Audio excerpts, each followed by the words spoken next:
co-founder of the social news and entertainment website Reddit has been found dead. He certainly was a prodigy, although he never kind of thought of himself like that. He was totally unexcited about starting businesses and making money. There's a profound sense of loss tonight in Highland Park, Aaron Swartz' hometown, as loved ones say goodbye to one of the internet's brightest lights. Open access and computer activists are mourning his loss. An astonishing intellect. You talk to people who knew him. He was killed by the government, and MIT betrayed all of its basic principles. They wanted to make an example out of him, okay?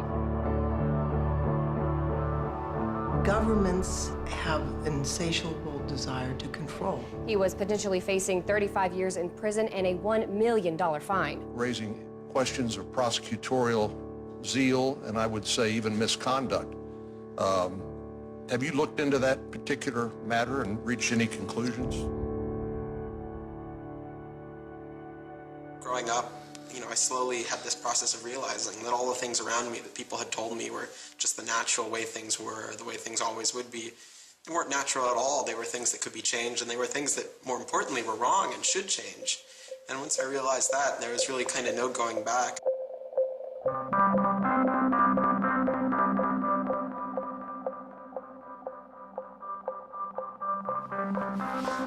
Welcome to Story Reading Time. The name of the book is Paddington at the Fair. Well, he was born in Highland Park and grew up here.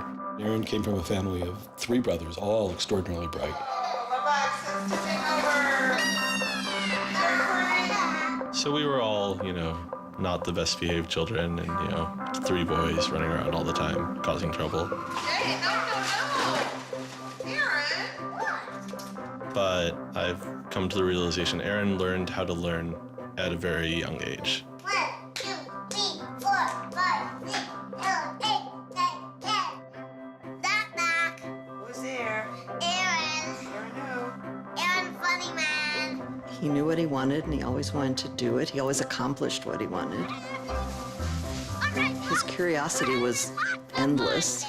Here's a little picture of what's a planet sign. And each planet has a symbol. Mercury symbol, Venus symbol, Earth symbol, Mars symbol, Jupiter symbol. One day he said to Susan, "What's this free family entertainment in downtown Highland Park?" Free family entertainment downtown Highland Park.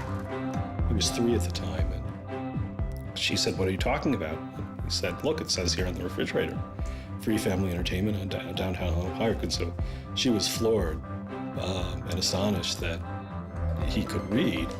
It's called My Family Seder. That Seder night is different from all other nights. I remember once we were at the University of Chicago Library. I pulled a book off the shelf that was from like 1900 and showed him and said, this is really just an extraordinary place. We all were curious children, but Aaron really liked learning and really liked teaching. And so they were going to learn the ABCs backwards.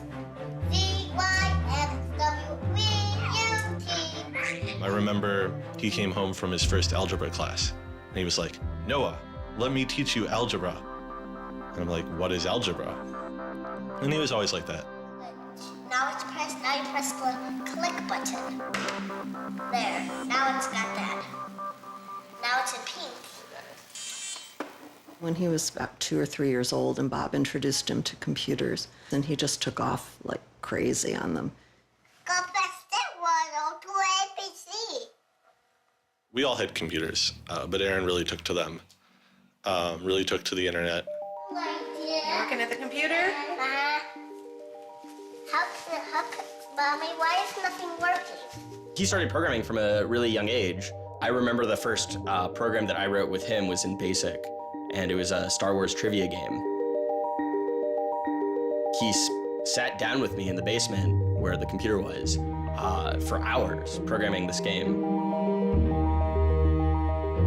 The problem that I kept having with him is there was nothing that I wanted done. And to him, there was always something to do, always something that programming could solve.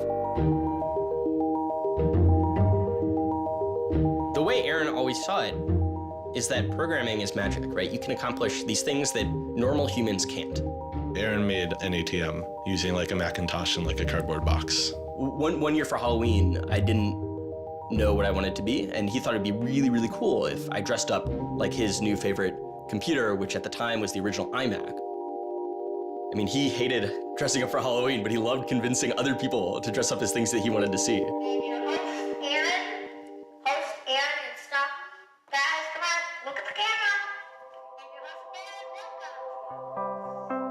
He made this website called The Info, where people can just fill in information. Like, I'm sure someone out there knows all about gold leafing. Why don't they write about that on this website? And then other people could come at a later point and read that information and edit the information if they thought it was bad. Not too dissimilar from Wikipedia, right? And this was before Wikipedia had begun, and this was developed by a 12-year-old in his room by himself, running on, this tiny server using ancient technology. And one of the teachers responds like, "This is a terrible idea. You can't just let anyone author the encyclopedia. The whole reason we have scholars is to write these books for us. How could you ever have such a terrible idea?" Me and my other brother would be like, "Oh, yeah, Wikipedia is cool, but we had that in our house like 5 years ago."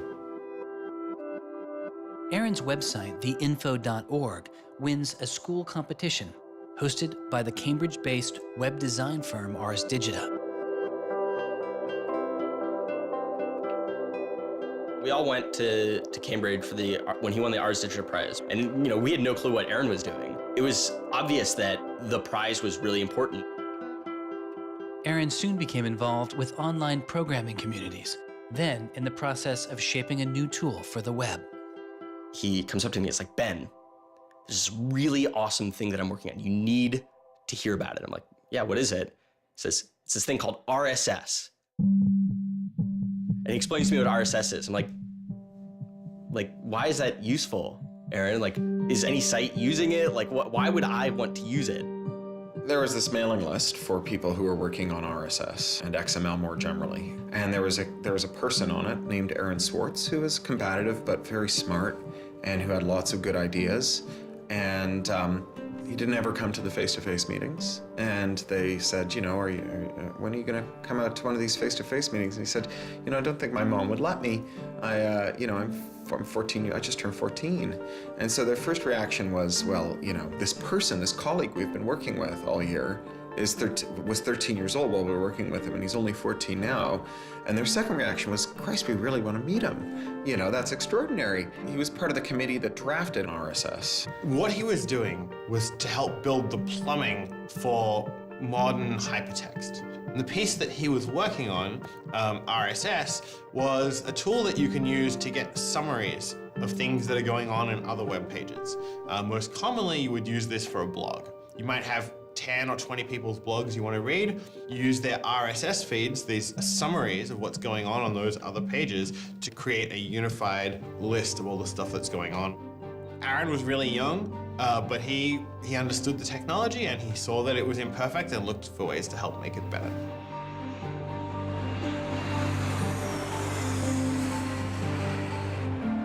So his mom started bundling him on planes in Chicago. We'd pick him up in San Francisco.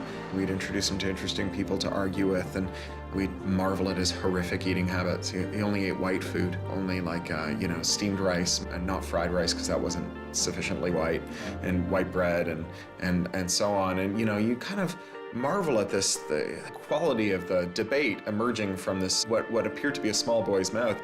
And you think, this is a kid who's really going to go somewhere if he doesn't die of scurvy. Aaron, you're up. I think the difference is that now you can't make companies like Doc was saying. You can't have companies that just, let's sell dog food over the internet, let's sell dog food over cell phones. But there's still a lot of innovation going on. I think if you don't see the innovation, maybe your head is in the sand.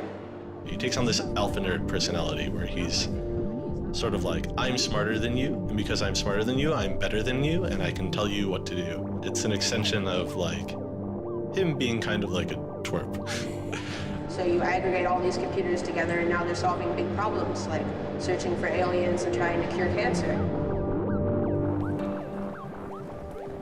First met him on IRC, on Internet Relay Chat. He didn't just write code. He also sort of got people excited about solving problems. He was a connector. The free culture movement has had a lot of his energy. I think Aaron was trying to make the world work. He was trying to fix it. He had a very kind of strong personality that definitely ruffled feathers at times. It wasn't necessarily the case that he was always comfortable in the world and the world wasn't always comfortable with him. Aaron got into high school and was really just sick of school. He didn't like it. He didn't like any of the classes that were being taught. He didn't like the teachers.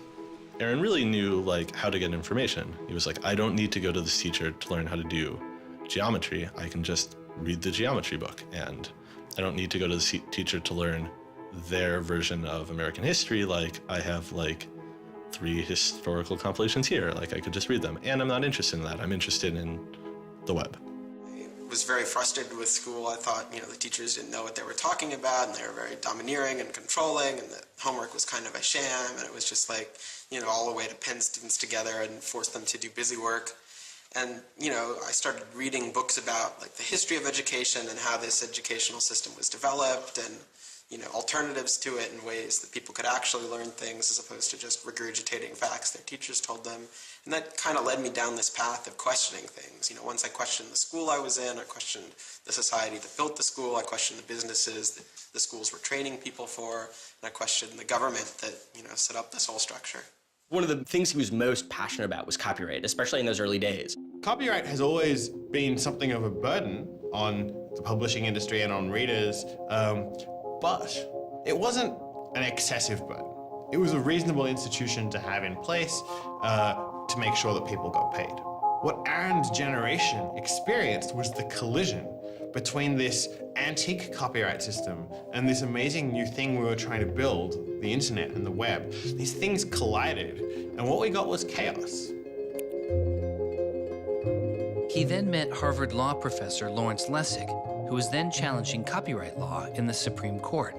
A young Aaron Swartz flew to Washington to listen to the Supreme Court hearings. I am Aaron Swartz, and I'm here to listen to see the Eldred argument. Why did you fly out here from Chicago and come all this way to see the Eldred argument? That's a more difficult question. See the Eldred. Because I don't know. It's very exciting to see the Supreme Court, especially such a prestigious case as this one.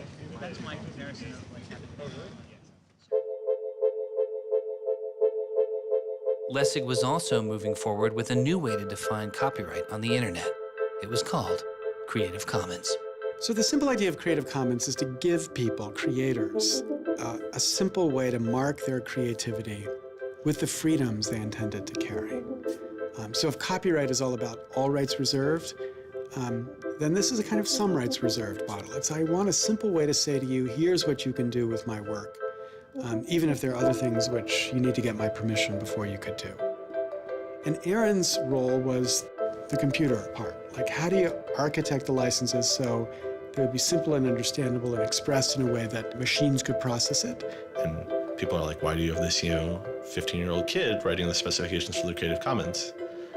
Don't you think that's a huge mistake? And Larry's like, the biggest mistake we would have is not listening to this kid. He's not even tall enough to get over the podium, and it wasn't these movable podiums, so it was this embarrassing thing where once he put his screen up, nobody could see his face. When you come to our website here, and you go to choose license, it gives you this list of options, it explains what it means, and you fill out 3 simple questions. Do you want to require attribution? Do you want to allow commercial uses of your work? Do you want to allow modifications of your work? I was floored, just completely flabbergasted that these adults regarded him as an adult. And Aaron stood up there in front of a whole audience full of people and just started talking about the platform that he'd created for Creative Commons. And they were all listening to him. I was sitting at the back thinking, he's just a kid. Why are they listening to him? But they did. Well, I don't think I comprehended it fully. Though critics have said it does little to ensure artists get paid for their work, the success of Creative Commons has been enormous. Currently on the website Flickr alone, over 200 million people use some form of Creative Commons license. He contributed through his technical abilities, and yet it was not simply a technical matter to him. Aaron often wrote candidly in his personal blog. I think deeply about things, and I want others to do likewise. I work for ideas and learn from people. I don't like excluding people. I'm a perfectionist, but I won't let that get in the way of publication. Except for education and entertainment, I'm not going to waste my time on things that won't have an impact. I try to be friends with everyone, but I hate it when you don't take me seriously. I don't hold grudges. It's not productive, but I learn from my experience. I want to make the world a better place.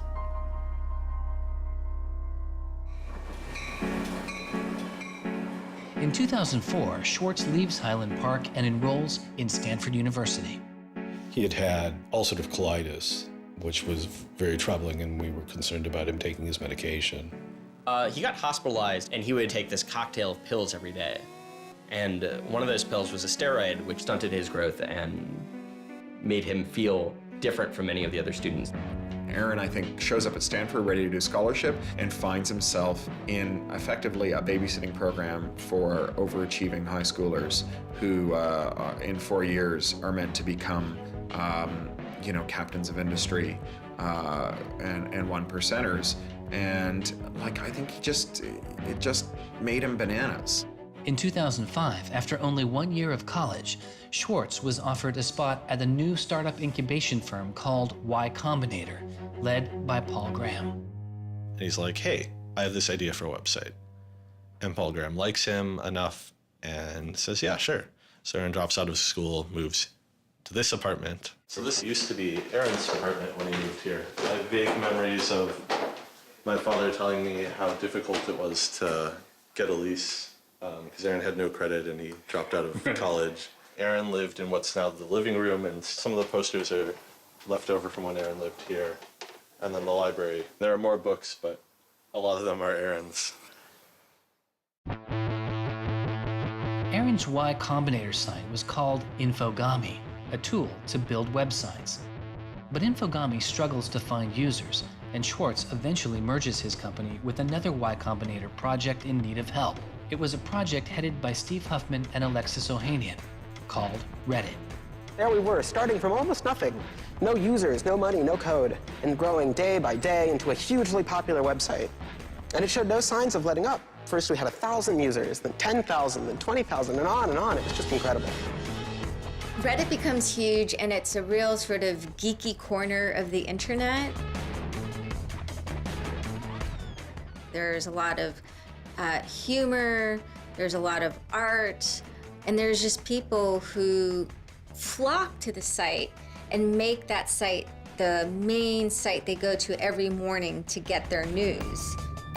Reddit kind of just borders on chaos at some level. So on the one hand, it's a place where people discuss news of the day, technology, politics, and issues. And yet there is a lot of kind of not safe for work material, offensive material. There's some subreddits where trolls find a welcome home. And so in that sense, Reddit has been kind of home to controversy as well. It kind of sits on that edge of chaos. Reddit catches the attention of the corporate magazine giant Condé Nast, who makes an offer to buy the company. Some large amount of money, large enough that my dad was getting bugged with questions about how do I store this money? Like a lot of money. Like a lot of money. Probably more than $1 million, but I don't actually know. And he is how old at the time? 19, 20. So it was in this apartment. They sat around on what predated these couches, hacking on Reddit. And when they sold Reddit, they threw a giant party and then all flew out to California the next day and left the keys with me. It was funny, he just sold a startup, so we all kind of presumed he was the richest person around, but he said, oh no, I'll take this tiny little shoebox-sized room. That's all I need. It was barely larger than a closet. The idea of him spending his money on fancy objects just seems so implausible. He explains it's I like living in apartments, so I'm not going to spend a lot of money on a new place to live. I'm not going to buy a mansion. And I like wearing jeans and a t-shirt, so I'm not going to spend any more money on clothes. So like, it's, you know, really no big deal. What is a big deal to Swartz is how traffic flows on the internet and what commands our attention. In the old system of broadcasting, you were fundamentally limited by the amount of space in the airwaves. You know, you could only send out 10 channels over the airwaves of television, right? Or even with cable, you had 500 channels. On the internet, everybody can have a channel. Everyone can get a blog or a MySpace page. Everyone has a way of expressing themselves. And so what you see now is not a question of who gets access to the airwaves. It's a question of who gets control over the ways you find people. You know, you start seeing power centralizing in sites like Google, these sort of gatekeepers that tell you where on the internet you want to go, the people who provide you your sources of news and information. So it's not, you know, only certain people have a license to speak. Now everyone has a license to speak. It's a question of who gets heard. After he started working in San Francisco at Condé Nast, he comes into the office and they want to give him a computer with all this crap installed on it and say that he can't install any new things on his computer, which to a developer is outrageous, right? From the first day, he was complaining about all this stuff. Gray walls, gray desks, gray noise. The first day I showed up here, I simply couldn't take it. By lunchtime, I had literally locked myself in a bathroom stall and started crying. I can't imagine staying sane with someone buzzing in my ear all day, let alone getting any actual work done. Nobody else seems to get work done here either. Everybody's always coming into our room to hang out and chat or invite us to play the new video game system that Wired is testing. He really had different aspirations that were politically oriented. And Silicon Valley just doesn't really quite have that culture that orients technical activity for the purposes of political goals. Aaron hated working for a corporation. They all hate working for Condé Nast, but Aaron is like the only one who's not going to take it. And Aaron basically gets himself fired by not showing up to work ever. It was said to be a messy breakup. Both Alexis Ohanian and Steve Huffman declined to be interviewed for this film. He rejected the business world. One of the really important things to remember about that choice when Aaron decided to kind of leave startup culture is that he was also leaving behind the things that had made him, you know, famous and well-loved, and, you know, he was at risk of letting down fans. He got to where he was supposed to be going and had the self-awareness and the orneriness to realize that he had climbed the mountain of shit to pluck the single rose and discovered that he'd lost his sense of smell. And rather than sit there and insist that it wasn't as bad as it seemed, and he did get the rose in any event, he climbed back down again, which is pretty cool. The way Aaron always saw it is that programming is magic, right? You can accomplish these things that normal humans can't by being able to program. So if you had magical powers, would you use them for good or to make you mountains of cash? Swartz was inspired by one of the visionaries he had met as a child, the man who had invented the World Wide Web, Tim Berners-Lee. In the 1990s, Berners-Lee was arguably sitting on one of the most lucrative inventions of the 20th century. But instead of profiting from the invention of the World Wide Web, he gave it away for free. It is the only reason the World Wide Web exists today. Aaron is certainly deeply influenced by Tim. Tim is certainly a very prominent early internet genius who doesn't in any sense cash out. He's not at all interested in how he's going to figure out how to make $1 billion. People would have seen, there's money to be made there. So there would have been lots of little webs instead of one big one. And one little web, and lots of little webs doesn't work because you can't follow links from one to the other. You know, you had to have the critical mass for this thing was the entire planet. So it's not going to work unless the whole planet can get on board.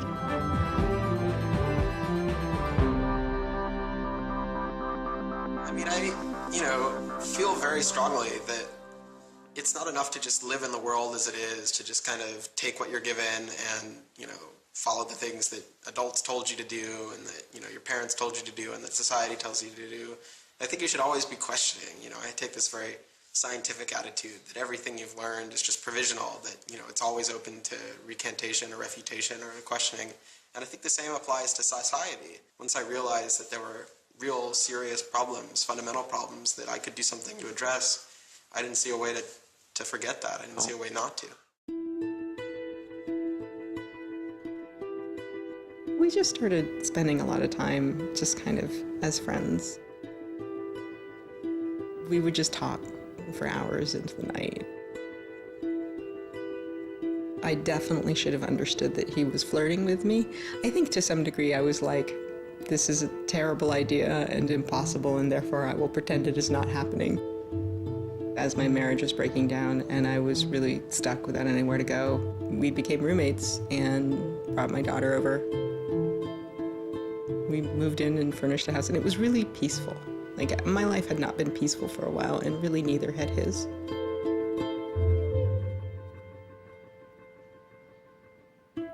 We were extremely close from the beginning of our romantic relationship. We were in constant contact. But we're both really difficult people to deal with.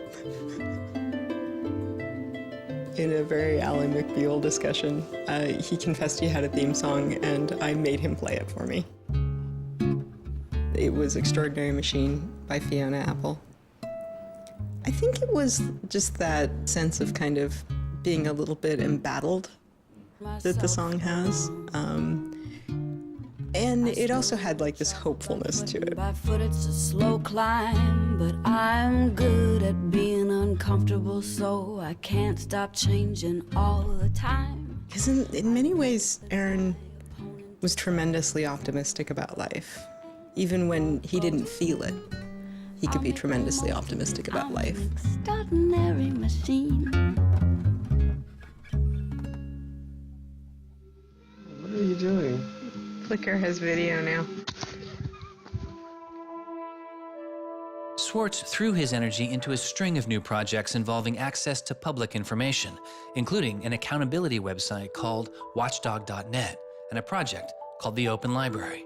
So the Open Library project is a website that you can visit at openlibrary.org. And the idea is to be a huge wiki, an editable website with one page per book. So for every book ever published, we want to have a web page about it that combines all the information from publishers, from booksellers, from libraries, from readers onto one site, and then gives you links where you can buy it, you can borrow it, or you can browse it. I love libraries. You know, I'm the kind of person who goes to a new city and immediately seeks out the library. So that's the dream of Open Library, is building this website where both you can leap from book to book, from person to author, from subject to idea, go through this vast tree of knowledge that's been embedded and lost in big physical libraries, that's hard to find, that's not very well accessible online, is really important because books are a cultural legacy. You know, books are the place people go to write things down, and to have all that swallowed up by one corporation is kind of scary. How can you bring public access to the public domain? It may sound obvious that you'd have public access to the public domain, but in fact, it's not true. So the public domain should be free to all, but it's often locked up. There's often, guard cages. It's like having a national park, but with a moat around it and gun turrets pointed out in case somebody might want to actually come and enjoy the public domain. One of the things Aaron was particularly interested in was bringing public access to the public domain. This is one of the things that got him into so much trouble. I had been trying to get access to federal court records in the United States. What I discovered was a puzzling system called PACER, which stands for Public Access to Court Electronic Records. I started Googling, and that's when I ran across Carl Malamud. Access to legal materials in the United States is a $10 billion per year business. PACER is just this incredible abomination of government service. It's 10 cents a page. It's this most brain-dead code you've ever seen. You can't search it. You can't bookmark anything. You got to have a credit card. And these are public records. It's U.S. district courts are very important. It's where a lot of our seminal litigation starts, civil rights cases, patent cases, all sorts of stuff. And journalists and students and citizens and lawyers all need access to PACER, and it fights them every step of the way. People without means can't see the law as readily as people that have that gold American Express card. It's a poll tax on access to justice. The law is the operating system of our democracy, and you have to pay to see it. That's not much of a democracy. They make about $120 million a year on the PACER system, and it doesn't cost anything near that, according to their own records. In fact, it's illegal. The E-Government Act of 2002 states that the courts may charge only to the extent necessary in order to reimburse the costs of running PACER.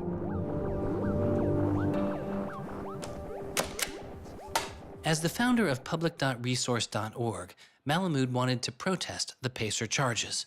He started a program called the PACER Recycling Project, where people could upload PACER documents they had already paid for to a free database so others could use them. The PACER people were getting a lot of flack from Congress and others about public access. And so they put together this system. In 17 libraries across the country, there was free PACER access. That's one library every 22,000 square miles, I believe. So it wasn't really convenient. I encouraged volunteers to join the so-called thumb drive corps and download docs from the public access libraries, upload them to the PACER recycling site. People take a thumb drive into one of these libraries and they download a bunch of documents and they send them to me. And nothing, it was just a joke. In fact, when you clicked on Thumb Drive Core, there was a Wizard of Oz, the Munchkins singing, so a little video clip came up. We represent the lollipop guild. But of course, I get this phone call from Steve Schultz and Aaron saying, gee, we'd like to join the Thumb Drive Corps. Around that time, I ran into Aaron at a conference. This is something that really has to be a collaboration between a lot of different people. So I approached him and I said, hey, I'm thinking about an intervention on the PACER problem. Schultz had already developed a program that could automatically download PACER documents from the trial libraries. Swartz wanted to take a look. So I showed him the code. And I didn't know what would come next, but as it turns out, over the course of the next few hours at that conference, he was off sitting in a corner, improving my code, recruiting a friend of his that lived near one of these libraries to go into the library and to begin to test his improved code, at which point the folks at the courts realized something's not going quite according to plan. And data started to come in and come in and come in, and soon there were 760 gigabytes of PACER docs, about 20 million pages. Using information retrieved from the trial libraries, Swartz was conducting massive, automated parallel downloading of the PACER system. He was able to acquire nearly 2.7 million federal court documents, almost 20 million pages of text. Now, I'll grant you that 20 million pages had perhaps exceeded the expectations of the people running the pilot access project, but surprising a bureaucrat isn't illegal. Aaron and Carl decided to go talk to the New York Times about what happened. They also caught the attention of the FBI, who began to stake out Schwartz's parents' house in Illinois. But I get a tweet from his mother saying, call me. It's like, oh my God, what the hell's going on here? And so I finally got a hold of Aaron, and Aaron's mother was like, oh my God, FBI, FBI, FBI. An FBI agent drives down our home's driveway trying to see if Aaron is in his room. And I remember being home that day and wondering why this car was driving down our driveway and just driving back out. I was like, that's weird. 5 years later, I read this FBI file and I'm like, oh my goodness. That was the FBI agent in my driveway. He was terrified. He was totally terrified. He was way more terrified after the FBI actually called him up on the phone and tried to sucker him into coming down to a coffee shop without a lawyer. He said he went home and laid down on the bed and was shaking. The downloading also uncovered massive privacy violations in the court documents. Ultimately, the courts were forced to change their policies as a result. And the FBI closed their investigation without bringing charges. To this day, I find it remarkable that anybody, even at the most remote podunk field office of the FBI, thought that a fitting use for taxpayer dollars was investigating people for criminal theft on the grounds that they had made the law public. How can you call yourself a lawman and think that there can possibly be anything wrong in this whole world with making the law public? Aaron was willing to put himself at risk for the causes that he believed in. Bothered by wealth disparity, Swartz moves beyond technology and into a broader range of political causes. I went into Congress and I invited him to come and hang out and intern for us for a while so that he could learn, the political process. He was sort of learning about a new community, a new set of skills, and kind of learning to hack politics. It seems ridiculous that miners should have to hammer away until their whole bodies are dripping with sweat, faced with the knowledge that if they dare to stop, they won't be able to put food on the table that night, while I get to make larger and larger amounts of money each day just by sitting and watching TV. But apparently the world is ridiculous.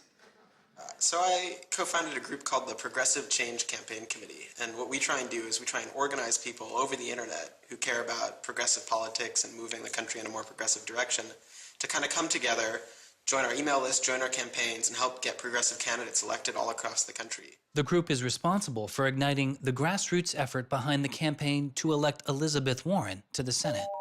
He might have thought it was a dumb system, but he came in and he said, I need to learn this system because it can be manipulated like any social system. But his passion for knowledge in libraries didn't take a back seat. Aaron began to take a closer look at institutions that publish academic journal articles. By virtue of being students at a major U.S. university, I assume that you have access to a wide variety of scholarly journals. Pretty much every major university in the United States pays these sort of licensing fees to organizations like JSTOR and Thomson and ISI to get access to scholarly journals that the rest of the world can't read. These scholarly journals and articles are essentially the entire wealth of human knowledge online, and many have been paid for with taxpayer money or with government grants. But to read them, you often have to pay again, handing over steep fees to publishers like Reed Elsevier. These licensing fees are so substantial that people who are studying in India instead of studying in the United States don't have this kind of access. They're locked out from all of these journals. They're locked out from our entire scientific legacy. I mean, a lot of these journal articles, they go back to the Enlightenment. Every time someone has written down a scientific paper, it's been scanned and digitized and put in these collections. That is a legacy that has been brought to us by the history of people doing interesting work, the history of scientists. It's a legacy that should belong to us as a commons, as a people, but instead it's been locked up and put online by a handful of for-profit corporations who then try and get the maximum profit they can out of it. So a researcher paid by the university or the people publishes a paper, and in the very, very last step of that process, after all the work is done, after all the original research is done, the thinking, the lab work, the analysis, after everything is done at that last stage, then the researcher has to hand over his or her copyright to this multi-billion-dollar company. And it's sick. It's an entire economy built on volunteer labor. And then the publishers sit at the very top and scrape off the cream. Talk about a scam. One publisher in Britain made a profit of $3 billion last year. I mean, what a racket. JSTOR is just a very, very small player in that story, but for some reason, JSTOR is the player that Aaron decided to confront. He'd gone to some conference around open access and open publishing, and I don't know who the person from JSTOR was, but I think at some point Aaron asked the question, like, how much would it cost to open up JSTOR in perpetuity? And they gave some, I think it was $200 million, something that Aaron thought was totally ridiculous. Working on a fellowship at Harvard, he knew users on MIT's famously open and fast network Nextdoor had authorized access to the riches of JSTOR. Swartz saw an opportunity. You have a key to those gates. And with a little bit of shell script magic, you can get those journal articles. On September 24th, 2010, Swartz registered a newly purchased Acer laptop on the MIT network under the name Gary Host. The client name was registered as Ghost Laptop. he doesn't hack JSTOR in the traditional sense of hacking. The JSTOR database was organized, so it was completely trivial to figure out how you could download all the articles in JSTOR, because it was basically numbered. It was basically, / number article 444,024, then 25, then 26. He wrote a Python script called keepgrabbing.py, which was like keep grabbing one article after another. The next day, Ghost Laptop begins grabbing articles, but soon, the computer's IP address is blocked. For Swartz, it's barely a bump in the road. He quickly reassigns his computer's IP address and keeps downloading. Well, JSTOR and MIT take a number of steps to try to interfere with this when they notice that this is happening. And when the more modest steps don't work, then at a certain stage, JSTOR just cuts off MIT from having access to the JSTOR database. So there's this kind of cat and mouse game around getting access to the JSTOR database. Aaron ultimately, obviously, is the cat because he has more technical capability than the JSTOR database people do in defending them. And eventually, there was an unlocked supply closet in the basement of one of the buildings. And he went, instead of going through Wi-Fi, he went down there and he just plugged his computer directly into the network and just left it there with an external hard drive downloading these articles to the computer. Unknown to Swartz, his laptop and hard drive had been found by authorities. They didn't stop the downloads. Instead, they installed a surveillance camera. They found the computer in this room in the basement of an MIT building. They could have unplugged it. They could have waited for the guy to come back and said, dude, what are you doing? You know, cut it out. Who are you? And they could have done all that kind of stuff, but they didn't. What they wanted to do was film it to gather evidence to make a case. That's the only reason you film something like that.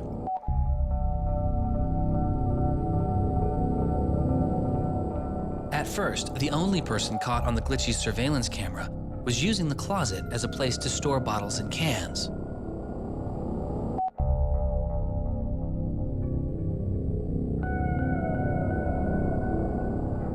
But days later, it caught Swartz.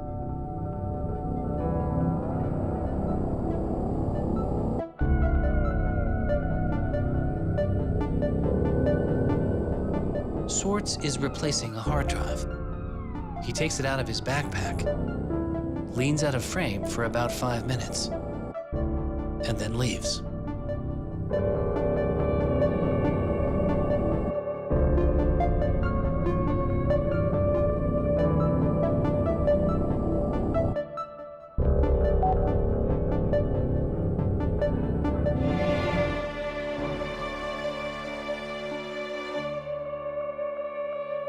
And then they organized a stakeout where as he was biking home from MIT, these cops came out from either side of the road or something like that and started going after him.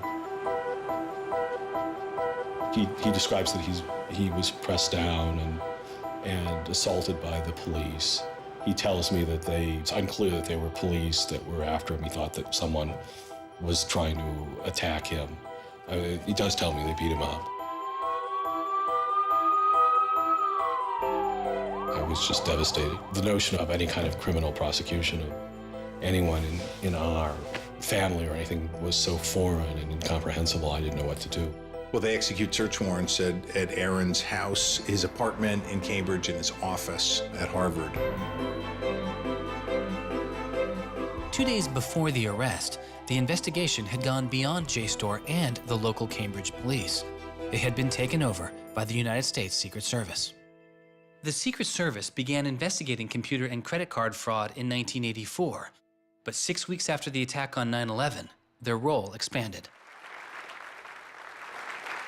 President Bush used the Patriot Act to establish a network of what they called electronic crimes task forces.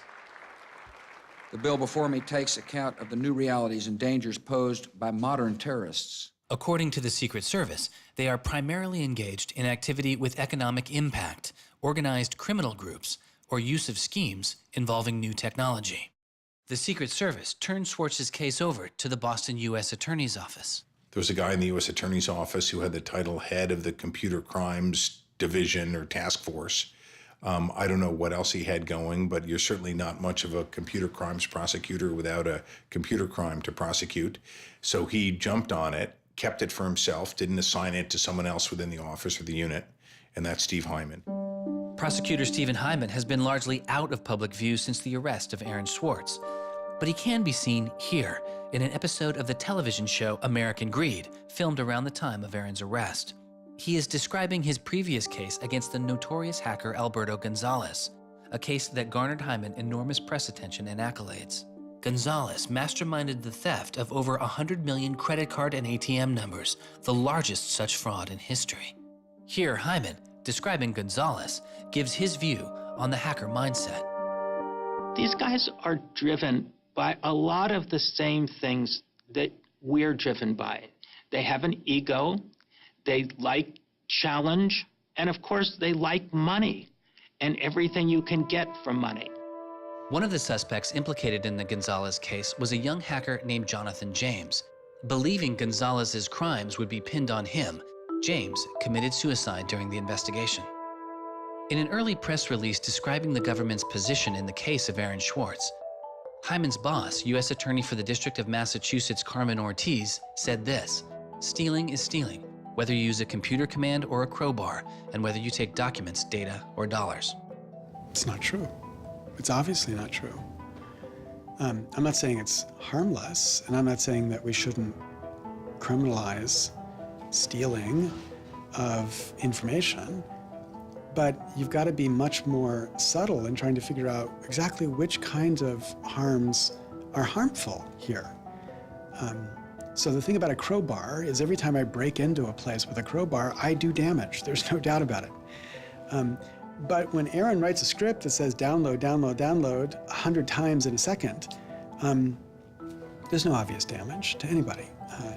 If he does that for the purpose of gathering an archive to do academic research on it, there is never any damage to anybody.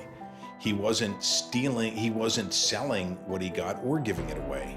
He was making a point, as far as I could tell. The arrest took its toll on Swartz. He just wouldn't talk about it.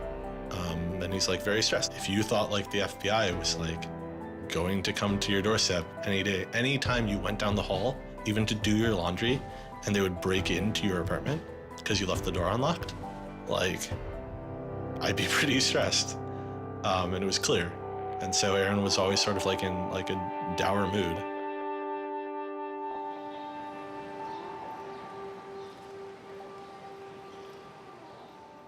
He wouldn't give off any sensitive information about his whereabouts during this time because he was so afraid that the FBI would be waiting for him.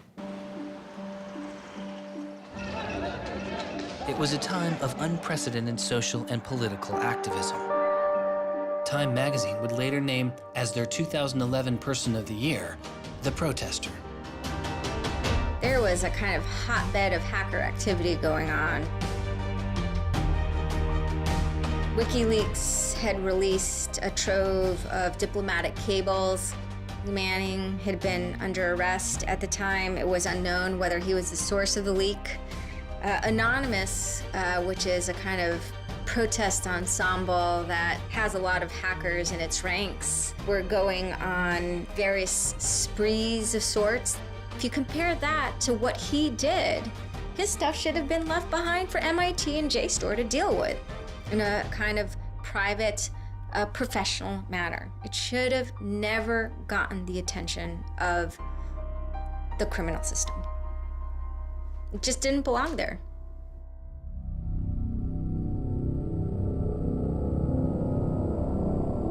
Before he was indicted, Swartz was offered a plea deal that involved 3 months in prison, time in a halfway house, and a year of home detention, all without the use of a computer.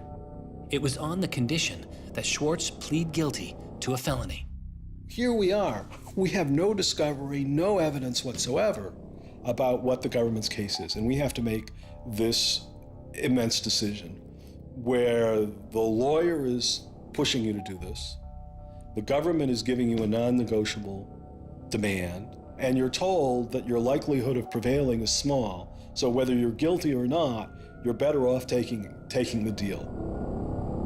Boston has its own computer crimes division, with lots of lawyers, probably more lawyers than they need.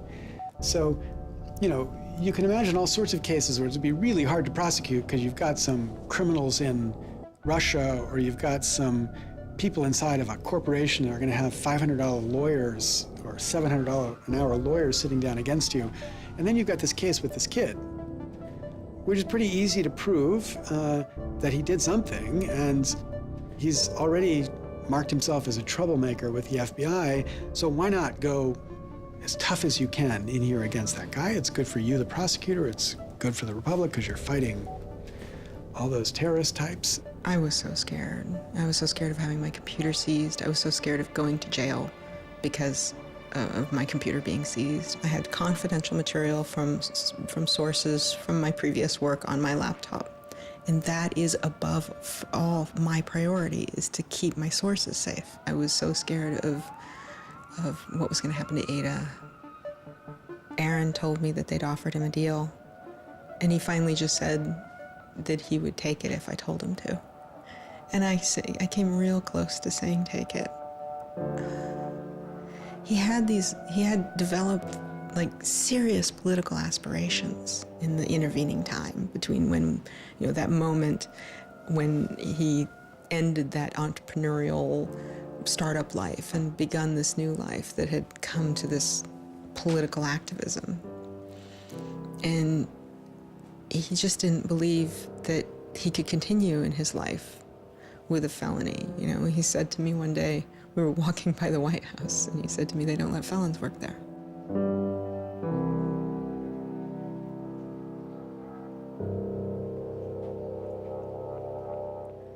And he really wanted that to be his life.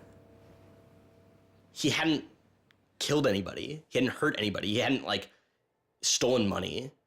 He hadn't done anything that seemed felony worthy, right? And there is this idea that there's no reason that he should be labeled a felon and taken away his right to vote in many states for doing what he did. That's just outrageous. It makes sense for him to be, maybe fined a bunch of money or, asked not to come back to MIT again. But to be a felon, to face jail time. Swartz turned down the plea deal. Hyman redoubled his efforts. Hyman continued to press us at all levels. Even with the physical evidence seized from Aaron's Acer computer, hard drive, and USB drive, the prosecutors needed evidence of his motives. Why was Aaron Swartz downloading articles from JSTOR, and just what did he plan to do with them? The government claims that he was planning to publish these. We don't really know whether that was his real intention, because Aaron also had a history of doing projects where he'd analyze giant data sets of articles in order to learn interesting things about them. The best evidence for that was that when he was at Stanford, he also downloaded the whole Westlaw legal database. In a project with Stanford law students, Swartz had downloaded the Westlaw legal database. He uncovered troubling connections between funders of legal research and favorable results. He did this amazing analysis of for-profit companies giving money to law professors who wrote law review articles which were then beneficial to Exxon during an oil spill, right? So it was a very corrupt system of funding, vanity research. Swartz had never released the Westlaw documents. In theory, he could have been doing the same thing about the JSTOR database. That would have been completely okay. If he were, on the other hand, intending to create a competitive service to JSTOR, we're going to set up our own, access to the Harvard Law Review and charge, money for it, then, okay, now it seems like criminal violation because you're commercially trying to exploit this material, but it's kind of crazy to imagine that's what he was doing. So, but then there's the middle case. Well, what if he was just trying to liberate it for all of the developing world? But depending on what he was doing, it creates a very different character to how the law should be thinking about it. The government was prosecuting him as if this was like a commercial criminal violation, like stealing a whole bunch of credit card records. It was that kind of crime. I don't know what he was going to do with that database, but I heard from a friend of his that Aaron had told him he was going to analyze the data for evidence of corporate funding of climate change research that led to biased results. And I totally believe that. I was just told that Steve wanted to talk to me. And I thought, maybe this is a way I could get out of this. Just just exit the situation. And I didn't want to live in fear of having my computer seized. I didn't want to live in fear of having to go to jail on a contempt of court charge if they tried to compel me to decrypt my computer. When they came to me and said, Steve wants to talk to you, that seemed reasonable. They offered Norton what is known as a Queen for a Day letter, or a proffer. It allowed prosecutors to ask questions about Aaron's case. Norton would be given immunity from prosecution herself for any information she revealed during the meeting. I didn't like it. I told my lawyers repeatedly that this seemed fishy. I didn't like this. I didn't want immunity. I didn't need immunity. I hadn't done anything. But they were really, really stringent that they did not want me meeting the prosecutor without immunity. But just to be clear, this is a Queen for a Day deal, a proffer. Right, a proffer letter. In which you basically handed information over to them in exchange for protection from prosecution. So it wasn't handing information over. It was, at least that's not how I saw it. It was just having a discussion, having an interview with them. Well, they're asking you questions. They're asking me questions. And they can ask about whatever they want. Right. And whatever they learn, I really, right, and I repeatedly tried to go in naked. I repeatedly tried to turn down the proffer letter. I was ill. I was being pressured by my lawyers. I was confused. I was not doing well by this point. I was depressed and I was scared and I didn't understand the situation I was in. I had no idea why I was in this situation. I hadn't done anything interesting, much less wrong. We went out of our minds. Aaron was clearly very distraught about it. We were very distraught about it. Aaron's attorneys were very distraught about it. We tried to get Quinn to change attorneys. I was very unused to being in a room with large men, well-armed, that are continually telling me I'm lying and that I must have done something. I told them that this thing that they were prosecuting wasn't a crime. I told them that they were on the wrong side of history. I used that phrase. I said, you're on the wrong side of history. And they looked bored. They didn't even look angry. They just looked bored. And it began to occur to me that we weren't having the same conversation.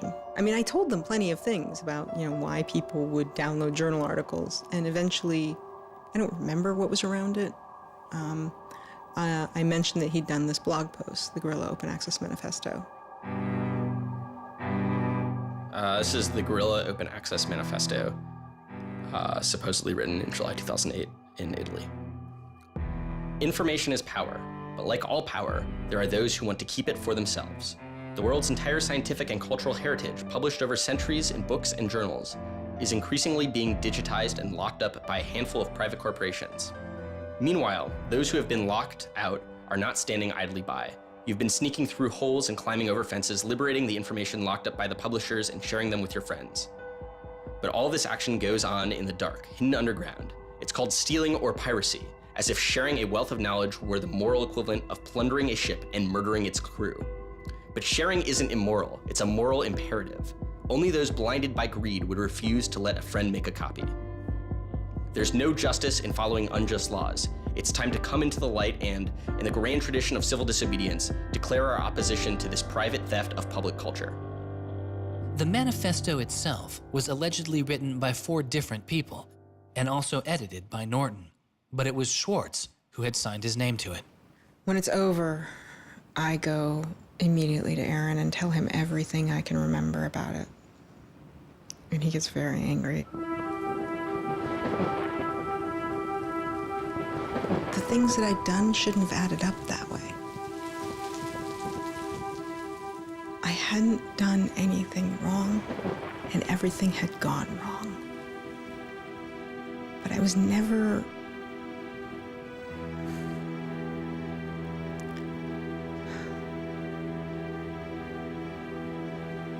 I'm still angry. I'm still angry that you can try your best with these people to do the right thing, and they will turn everything against you, and they will hurt you with anything they can. And in that moment, I regret that I said what I did. But my much larger regret is that we have settled for this, that we are okay with this. That we are okay with a justice system that tries to game people into little traps so they can ruin their lives. So yeah, I wish I hadn't said that, but I am much, much angrier that this is where I am. That this is what we as a people think is okay.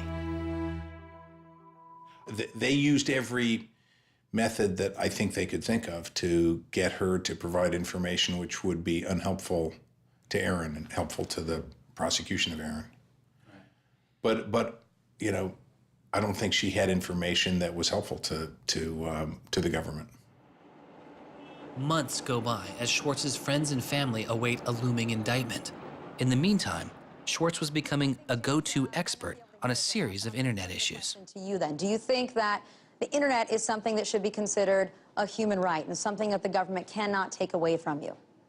Yes, definitely. I mean, this notion that national security is an excuse to shut down the internet, that's exactly what we heard in Egypt and Syria and all these other countries. And so, yeah, it's true. Sites like WikiLeaks are going to be putting up some embarrassing material about what the U.S. government does, and people are going to be organizing to protest about it and try and change their government.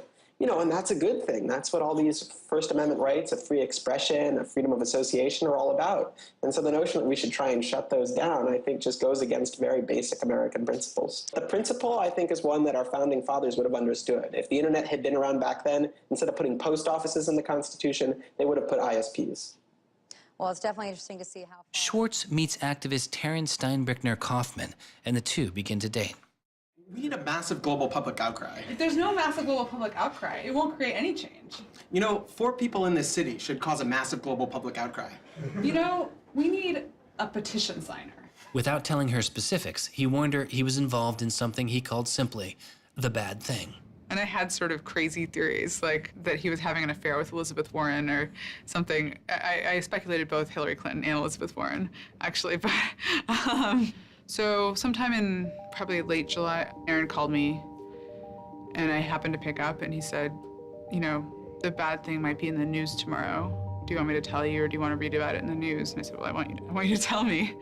And he said, well, I've been arrested for downloading too many academic journal articles, and they want to make an example out of me. And I was like, that's it? That's the big fuss? Really? Like, it just doesn't sound like a very big deal. On July 14th, 2011, federal prosecutors indict Swartz on 4 felony counts. He gets indicted on the same day that like 2 people in England who are part of LulzSec get arrested, and like a few other real hackers. And Aaron is just like someone who kind of looks like a hacker, enough that they can like, you know, put his head on a stake and like put it on the gates. Aaron went to surrender, and they arrested him. They then strip searched him, took away his shoelaces, took away his belt, and left him in solitary confinement. The District of Massachusetts United States Attorney's Office released a statement saying Swartz faces up to 35 years in prison, to be followed by 3 years of supervised release, restitution, forfeiture, and a fine of up to $1 million. He is released on $100,000 bail. The same day, the primary victim in the case, JSTOR, formally drops all charges against Swartz and declines to pursue the case. JSTOR, they weren't our friends, they weren't helpful or friendly to us, but they also were just kind of like, we're not part of this. JSTOR and their parent company, Ithaca, also sidestepped requests to talk with this film. But at the time, they released a statement saying it was the government's decision whether to prosecute, not JSTOR's. And so it's our belief that with that, the case will be over. That we should be able to get Steve Hyman to drop the case or settle it in some rational way. And the government refused. Why? Well, because I think they wanted to make an example out of Aaron. And they said they wanted to, the reason why they wouldn't move on requiring a felony conviction and jail time was that they wanted to use this case as a case of for deterrence. They told us that. They told you that? Yes. This was going to be an example? Yes. He was going to be an example? Yes. Steve Hyman said that. Deterring who? Like, there's other people out there running around logging onto JSTOR and downloading the articles to make a political statement. I mean, who are they deterring? It would be easier to understand the Obama administration's posture of supposedly being for deterrence if this was an administration that, for instance, prosecuted arguably the biggest economic crime that this country has seen in the last 100 years, the crimes that were committed that led to the financial crisis on Wall Street. When you start deploying the non-controversial idea of deterrence only selectively, you stop making a dispassionate analysis of lawbreaking, and you started deciding to deploy law enforcement resources specifically on the basis of political ideology. And that's not just undemocratic, it's supposed to be un-American. Prosecutor Stephen Hyman later reportedly told MIT's outside counsel that the straw that broke the camel's back was a press release sent out by an organization Swartz founded called Demand Progress. According to the MIT account, Hyman reacted to the short statement of support, calling it a wild internet campaign and a foolish move that moved the case from a human one-on-one level to an institutional level. That was a poisonous combination. A prosecutor who didn't want to lose face, who had a political career in the offing maybe, and didn't want to have this come back and haunt them. You spent how many tax dollars arresting someone for taking too many books out of the library and they got your ass handed to you in court? No way. I then moved to try to put pressure on MIT in various ways to get them to go to the government and request the government to stop the prosecution. What is MIT's reaction to that? There doesn't seem to be any reaction from MIT at that point.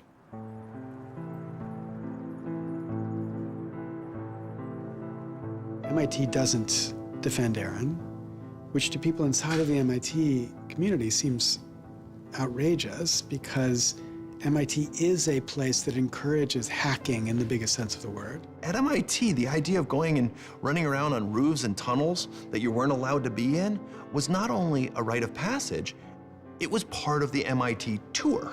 And lockpicking was a winter course at MIT.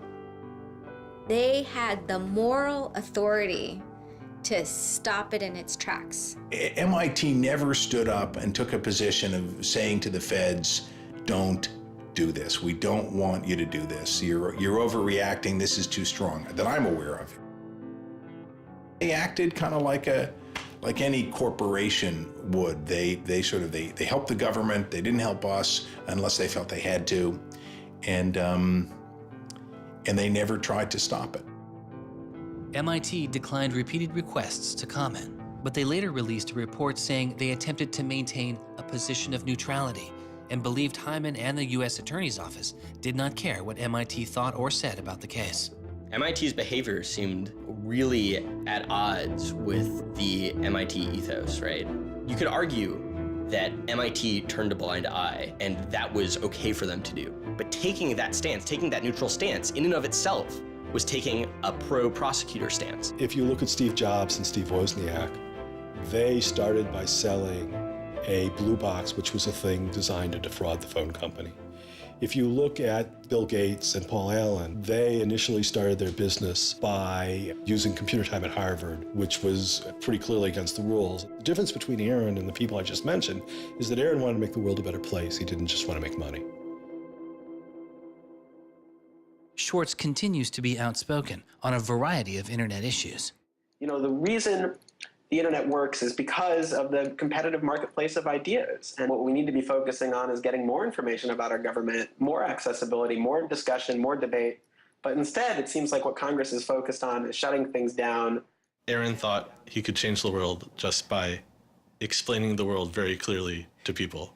Flame can literally control your computer and make it spy on you. Welcome, Aaron. Good to have you back on the show here. You know, just like spies used to in olden days, put microphones and tap what people were saying, now they're using computers to do the same things.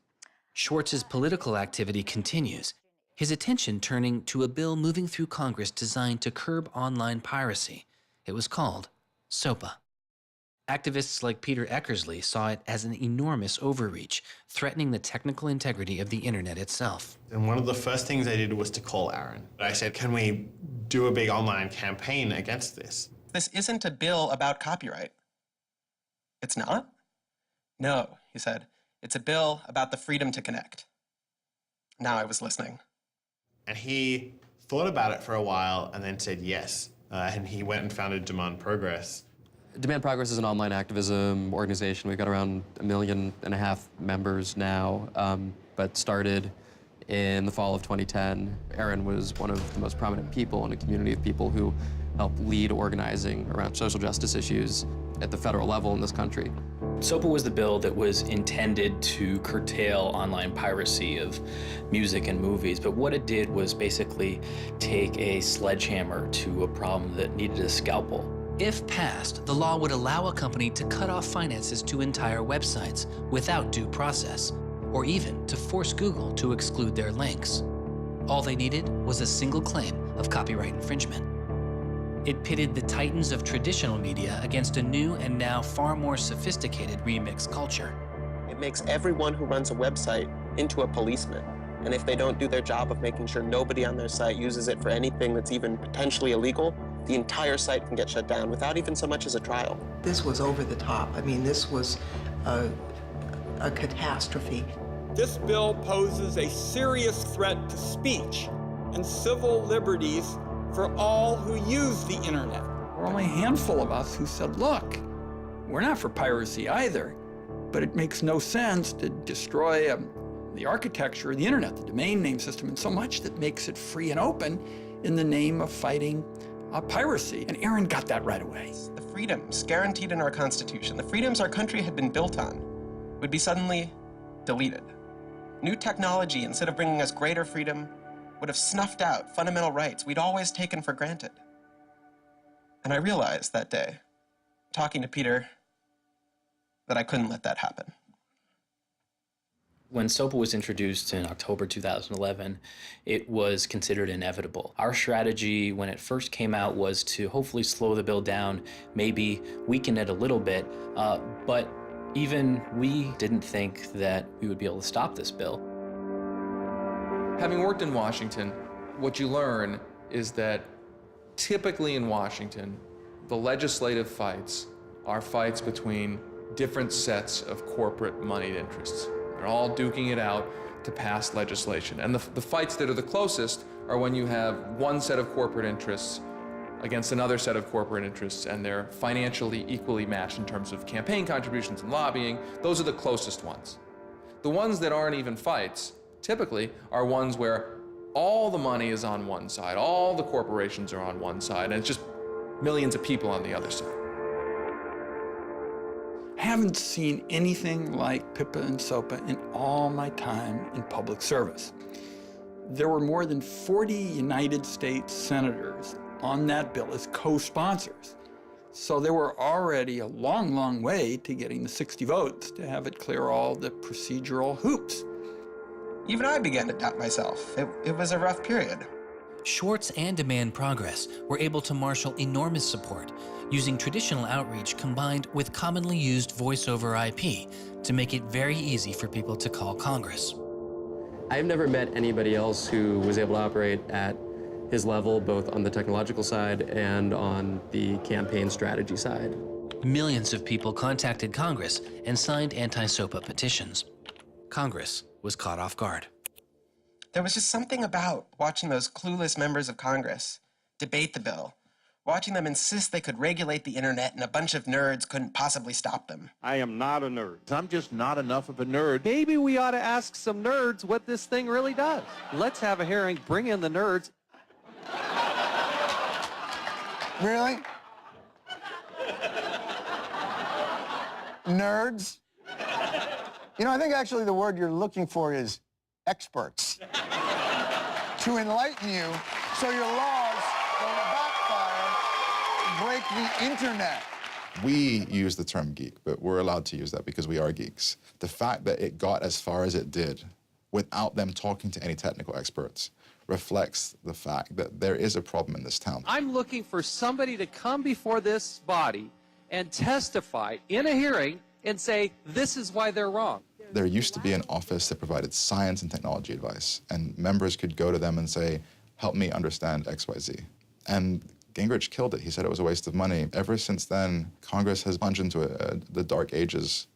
I don't think anybody really thought that SOPA could be beaten, including Aaron. think it was worth trying, but it didn't seem winnable. And I remember maybe a few months later, I remember him just turning to me and being like, I think we might win this. And I was like, that would be amazing. Calls to Congress continue. When the domain hosting site GoDaddy becomes a supporter of the bill, tens of thousands of users transferred their domain names in protest. Within a week, a humbled GoDaddy reverses their position on SOPA.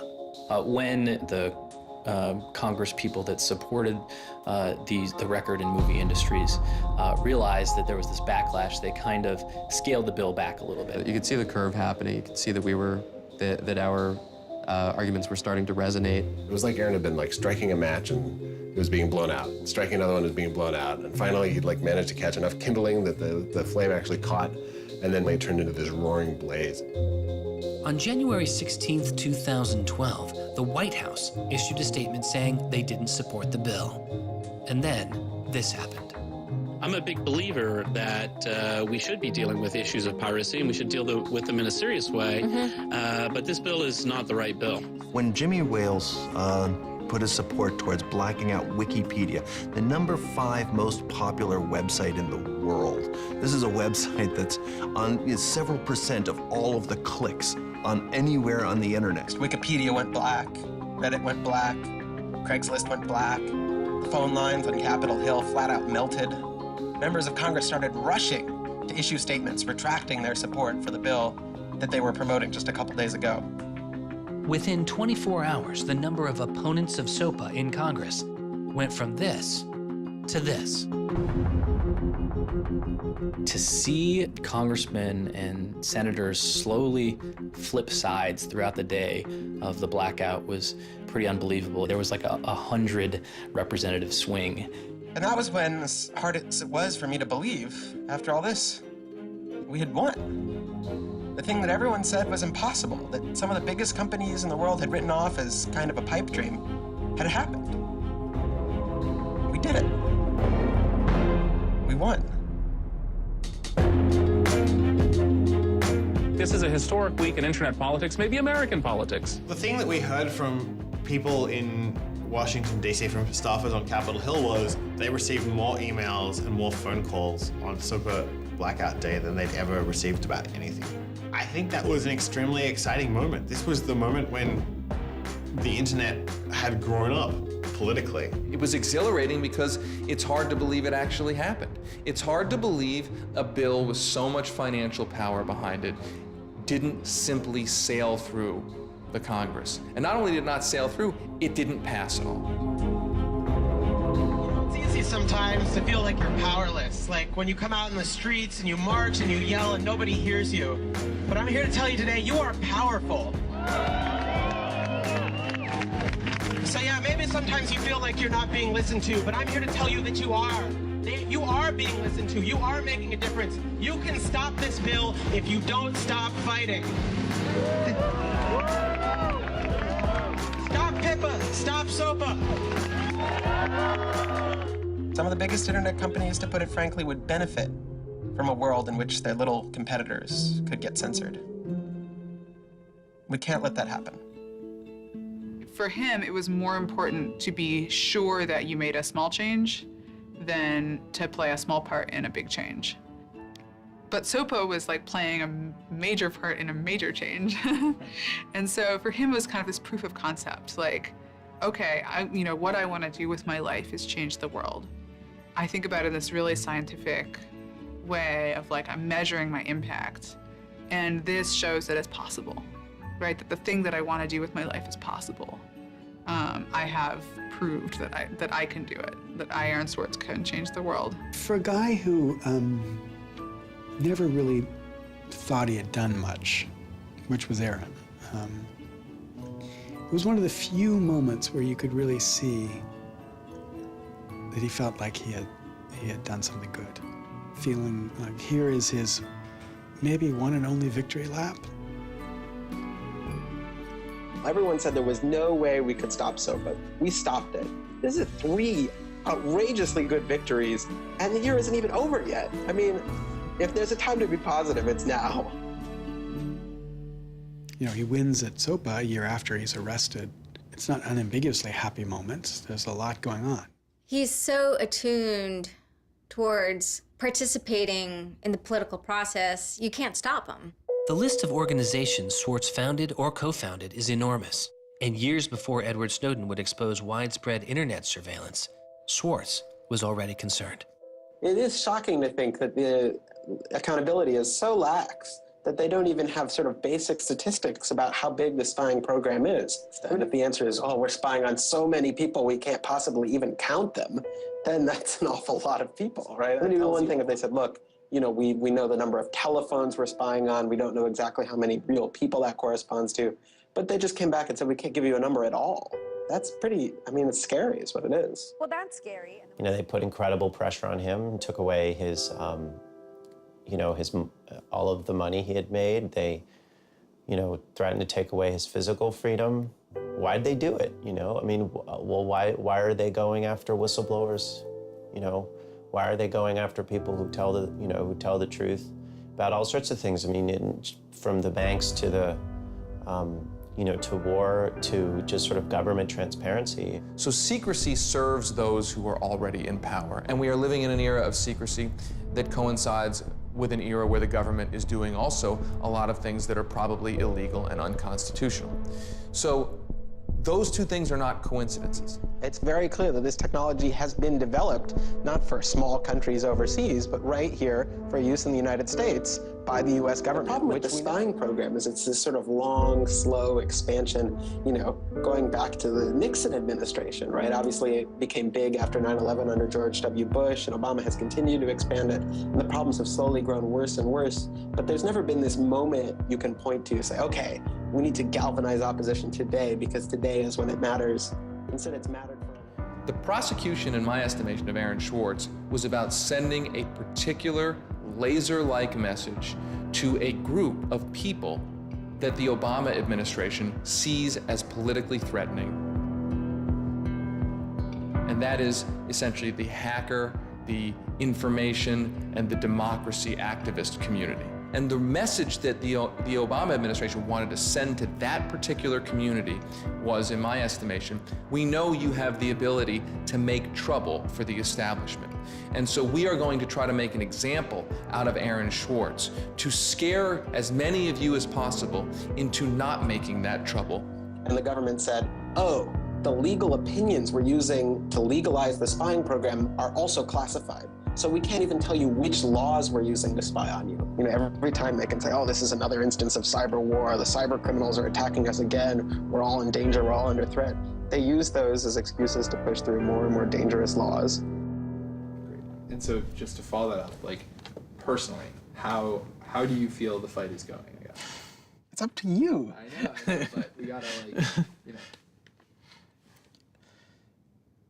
You know, there's sort of these two polarizing perspectives, right? Everything is great. The internet has created all this freedom and liberty and everything's gonna be fantastic. Or everything is terrible. The internet has created all these tools for cracking down and spying and, you know, controlling what we say. And I think both are true, right? The internet has done both. And both are kind of amazing and astonishing. And which one will win out in the long run is up to us. It doesn't make sense to say, oh, one is doing better than the other. You know, they're both true. And it's up to us which ones we emphasize and which ones we take advantage of, because they're both there and they're both always going to be there.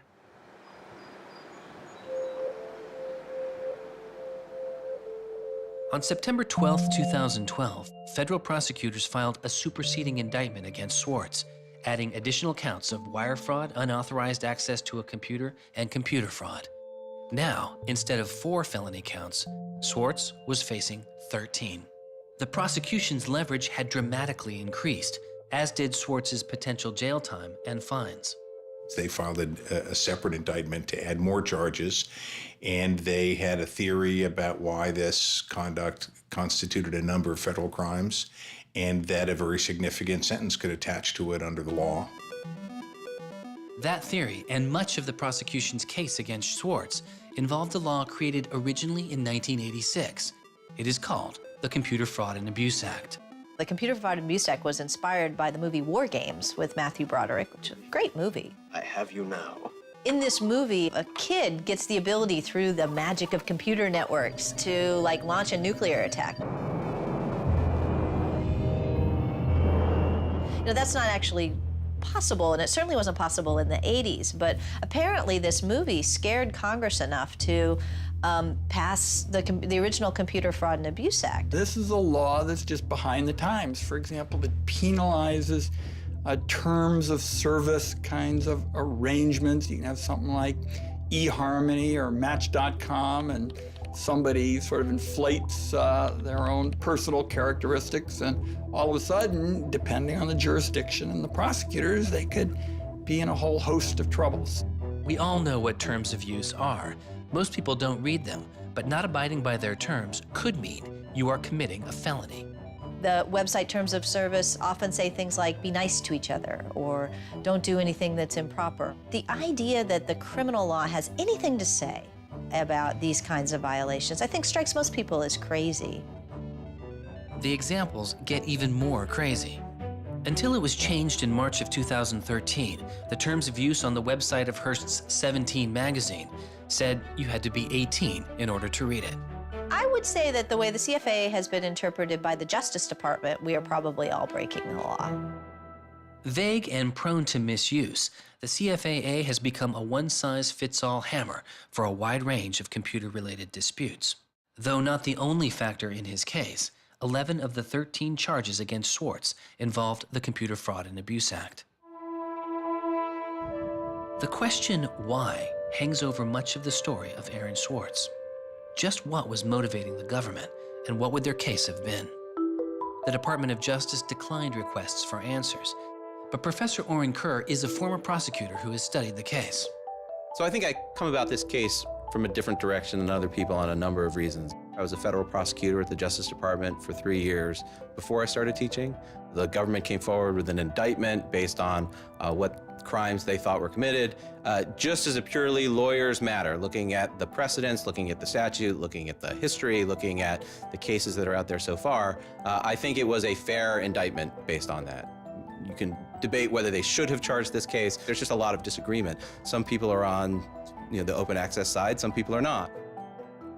I think the government took Swartz's guerrilla open access manifesto very seriously.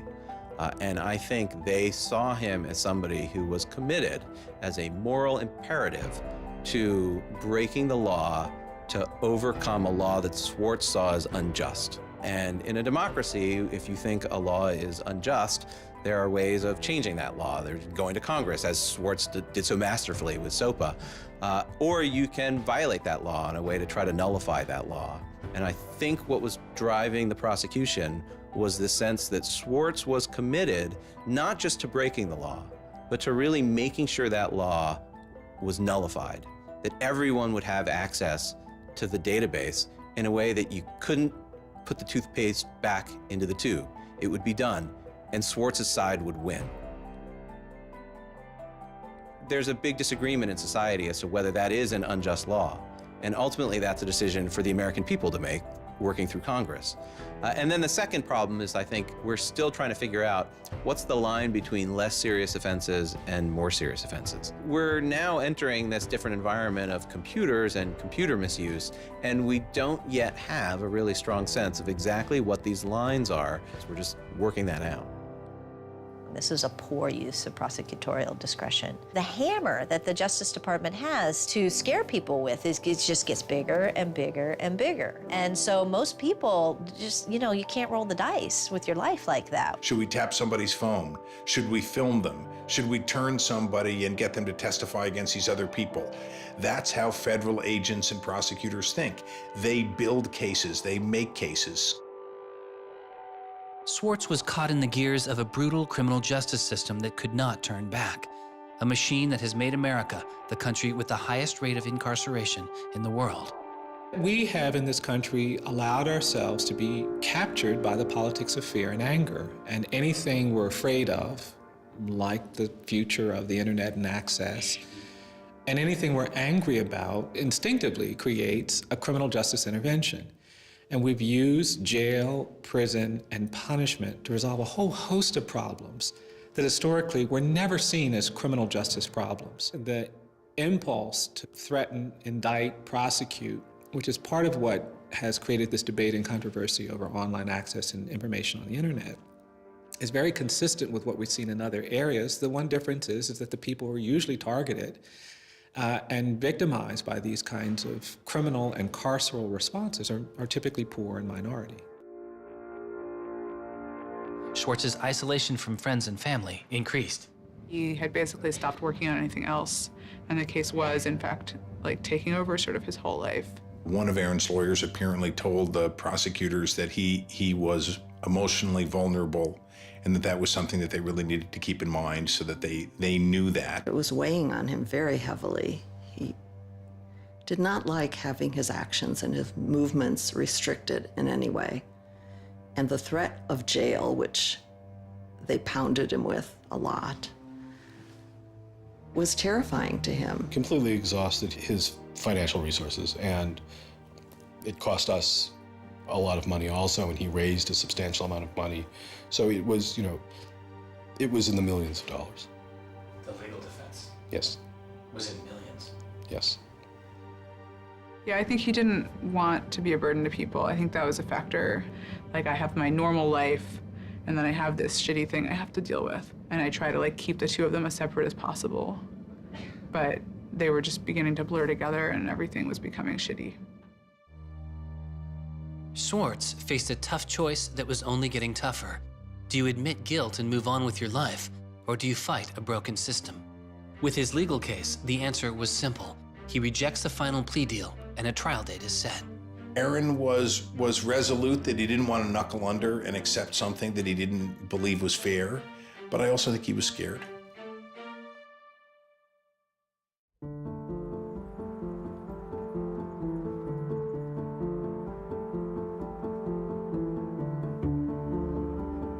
I don't think they would have convicted Aaron. I think we would have walked him out of that courthouse, and I would have given him a big hug, and we would have walked across that little river in Boston and gone and had a couple of beers.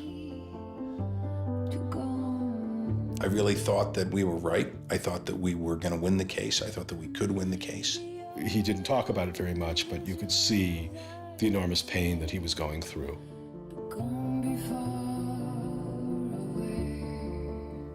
No time in his childhood did Aaron have any severe mood swings or depressive episodes or anything that I would ascribe to severe depression. And it's possible, he was depressed. People get depressed.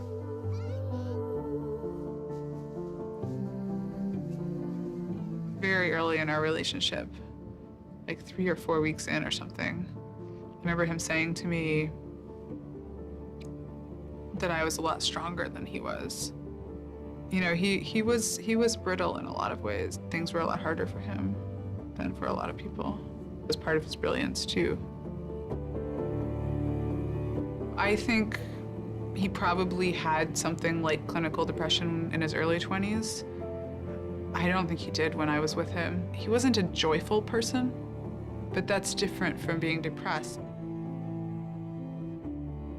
He was just under such enormous pressure for 2 years straight. He just didn't want to do it anymore. He was just I just think it was too much.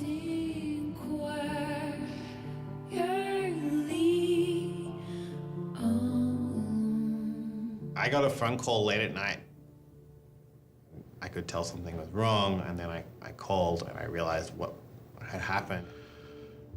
A co-founder of the social news and entertainment website Reddit has been found dead. Police say 26-year-old Aaron Swartz killed himself yesterday in his Brooklyn apartment. I just thought, we've lost one of the most creative minds of our generation. It was like the whole world fell apart at that moment.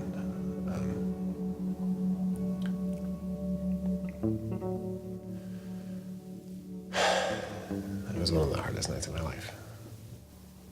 As I kept screaming, I can't hear you. What did you say? I can't hear you. I can't. That's it.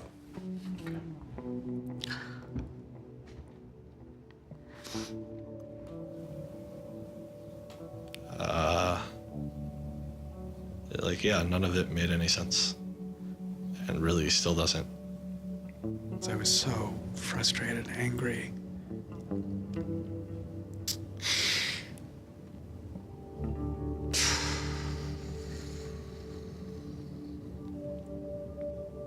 You know, I tried to explain it to my kids. My 3-year-old told me that the doctors would fix him.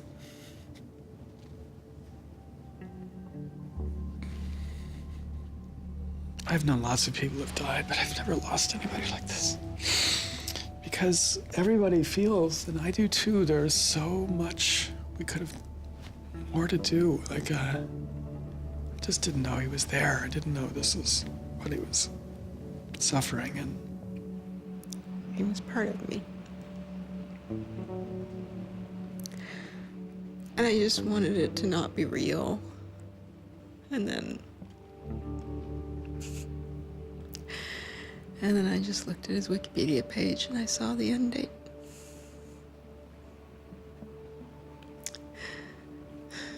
To 2013.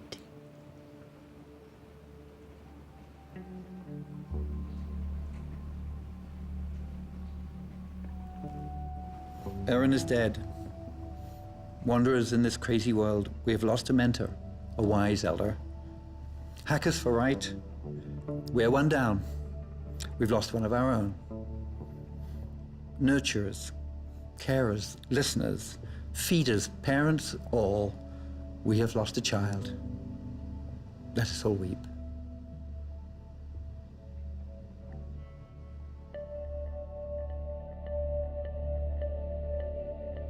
my first thought was, well, what if nobody even notices? Because it wasn't clear to me how salient he was. I had never seen anything quite like the outpouring I saw. The net just lit up. I mean, everyone was trying to explain it in their own way, but I've never seen people grieve on Twitter before. People were visibly grieving online. He was the internet's own boy, and the old world killed him. We are standing in the middle of a time when great injustice is not touched. The architects of the financial meltdown have dinner with the president regularly. In the middle of that time, the idea that this was what the government had to prosecute just seems absurd if it weren't tragic. The question is, can we do something, given what's happened, to make the world a better place? And how can we further that legacy? That's the only question one can ask. All over the world, there were starting to be hackathons and gatherings. Aaron Swartz has, in some sense, brought the best out of us in trying to say, how do we fix this? He was, in my humble opinion, one of the true extraordinary revolutionaries that this country has produced. I don't know whether Aaron was defeated or victorious, but we are certainly shaped by the hand of the things that he wrestled with. When we turn armed agents of the law on citizens trying to increase access to knowledge, we've broken the rule of law, we've desecrated the temple of justice. Aaron Swartz was not a criminal. Change does not roll in on the wheels of inevitability, it comes through continuous struggle. Aaron really could do magic. And I'm dedicated to making sure that his magic doesn't end with his death. He believed that he could change the world, and he was right. Out of the last week and out of today, phoenixes are already rising. Since Schwartz's death, Representative Zoe Lofgren and Senator Ron Wyden have introduced legislation that would reform the Computer Fraud and Abuse Act, the outdated law that formed the majority of the charges against Swartz. It's called Aaron's Law. Aaron believed that, you literally ought to be asking yourself all of the time, what is the most important thing I could be working on in the world right now? And if you're not working on that, why aren't you? We are people too.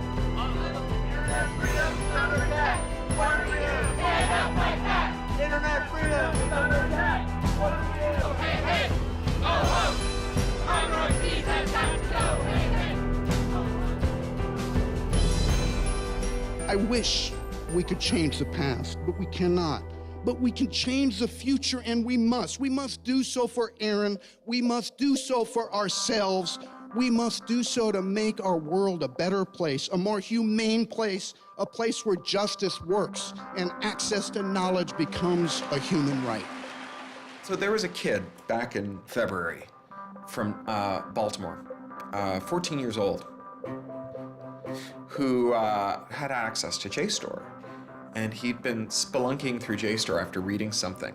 And he figured out a way to do early tests for pancreatic cancer. And pancreatic cancer kills the shit out of you because we detect it way too late. By the time we detect it, it's already too late to do anything about it. He sent emails off to the entire oncology department at Johns Hopkins, you know, hundreds of them. And every 14-year-old kid, yeah. And most of them ignored it, right? But one of them sent him an email back and said, this is not an entirely stupid idea. Why don't you come on over? And this kid worked evenings and weekends with this researcher. And in February, I heard him on the news, just a couple of weeks after Aaron died, when Aaron was in the news a lot. Sorry. And he said the reason he was on the news is because they'd done it. They were shipping an early test for pancreatic cancer that was going to save lives. And he said, this is why what Aaron did was so important. Because you never know, right? This truth of the universe is not only something that policymakers use to figure out, what the speed limit should be. It's where the thing that's going to keep, your kid from dying of pancreatic cancer comes from. And without access, the person who might come up with the thing that's got your number on it may never find that answer. He slept so well, he didn't fall out of bed once, not even when he dreamed he was back on the spacecraft. Very good, Aaron. Very good. Yay, Aaron. Okay. Now it's song time.